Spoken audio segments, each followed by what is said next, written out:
probably mathematical logic.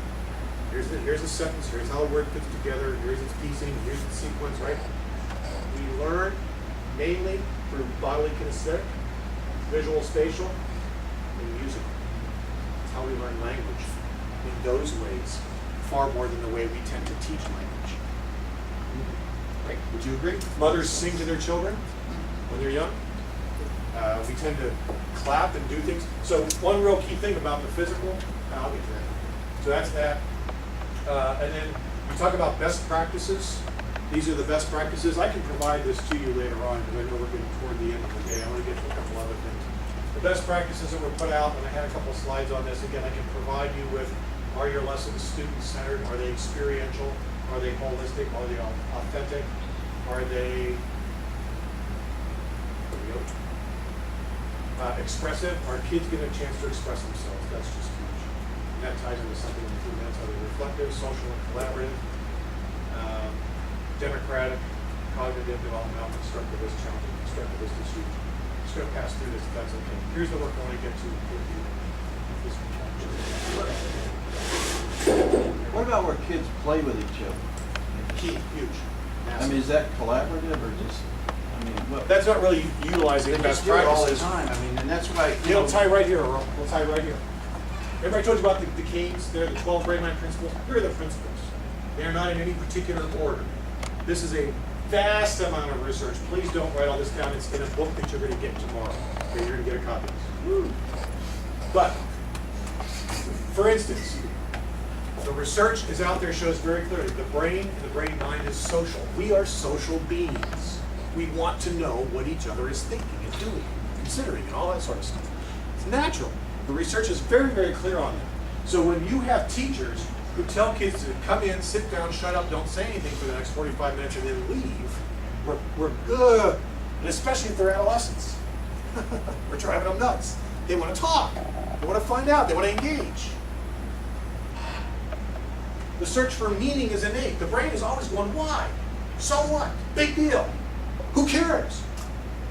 Why should I care? The brain is always looking for that. What does this have to do with anything? Why is it important? This is huge for you. The brain-mind processes parts and wholes simultaneously. We teach so much in little chunks that have no connection to anything else. And the brain's going, well, what's this have to do with, I don't see where this fits. Tell me where this fits. I'm not getting this. What's this hooking to? So when we teach, we go out and say, okay, here's physics, here's social studies, here's economics, here's reading, here's, the brain's going, it's all hanging out there as fragments. Let's hook it together. Synthesize. The key thing, my friends, is this. All of these kind of sort out into three huge pieces. The environment in which the learning is occurring is called the relaxed alert state. The person walks in, they feel good about being here, your relationships are strong, the room is comfortable. So back to your question, is the room comfortable? That does have some value, unless they say, no, it's not, and you don't do anything about it. The question is it too cold, is it too warm? What's the state of the environment? Right now, it's too freaking hot in here. It's humid. Where's the air conditioning? Haven't they paid their air conditioning bill? You start getting sarcastic. But the point being, have you created a space where kids feel safe, they feel competent, they feel confident, they know you're there for them, they're there for you, we've got things going, this is the environment, it's the container. You have a good, healthy container, you have what's called orchestrated immersion in complex experience. This isn't nicey, cut paper out and do little things together. This is complex. You give them a project. You immerse them in something. You let them struggle. You let them work. You let them fumble a little bit. You let them succeed. You celebrate. You let them fall. You let them rise. Because you've got them in a safe spot. They feel good about being there, so they'll take the risks, natural. And here's where our machine school system beats us up the most, and we lose the most possibility. Processing the experience. Have we talked it through? Have we had a chance to look it over? What do you think happened here today? How did that feel for you? Did you think that, I got stuck on an algebra problem, what do you think? Give the kids a chance to process, and as you process, and the kids engage with you and others, you enhance the environment that they are in. And then they want to come back for more. And they want to be there again. And you're going to process and you're going to ask them again. And then they're going to want to come back, what do you got for me tomorrow? And that is the dynamic. And they are not one or the other, they all intermix. But so often it's, oh, bell rang, see ya. Experience over, they all disperse. And you've done nothing to process. And the brain's going, but they were, I wanted to be up. And that's why they come into class the next hour talking about the previous class. Right. Bingo. Because they want to process. The brain wants to process. It's huge. So what they did is they took the principles and they said, let's turn them into capacities. Engage kids' individual styles and uniqueness. Engage their physiology and learning. This is huge, particularly if you have to introduce something new for the first time. If I'm teaching two-digit mathematics, two-digit multiplication, and I'm on my scope and sequence, I'm the person, first time, you're getting two-digit multiplication. I want those kids up, moving, clapping, singing, doing something physically when I introduce two-digit multiplication.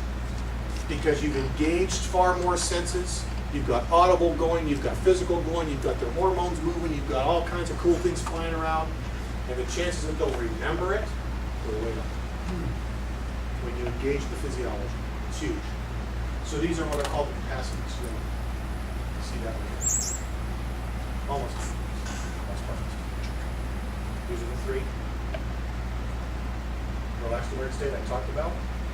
Search for meaning is innate. Children are born with an innate need to touch, smell, observe, listen, and to generally experience and figure out their world.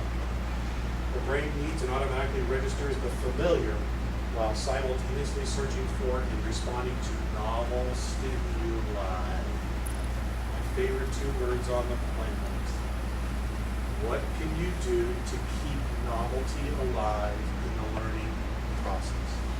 As a principal, I have 67 ties with different cartoon characters, objects, space shuttles, and airplanes, and the kids couldn't wait what tie I was going to wear. That's it. It was a subtle, novel idea. And my daughters then knew what to buy me for Father's Day. They go to a discount table because nobody else would buy those ties. They all got them for more money. Immersion in complex experience. I'm going to blow through this, so don't worry. We already kind of talked about it. Brain process, parts and wholes, social. So let's go here. Active processing. And we get to one last thing, and then we'll start.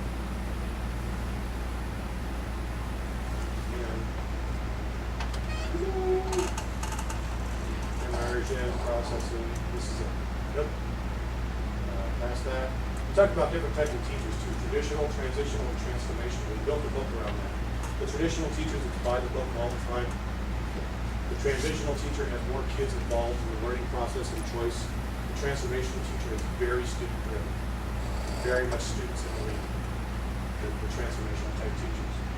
Executive functions we'll talk about in a second. It's about power differential. When I go into a new school, the first thing I always keep an eye out for is who owns the learning that's going on in the school. Is it like what I'm doing to you today, stage on the stage, or is it interactive processing? Okay, now the last thing I'm going to share with you, and then we'll be done today. This is absolutely key. Best class.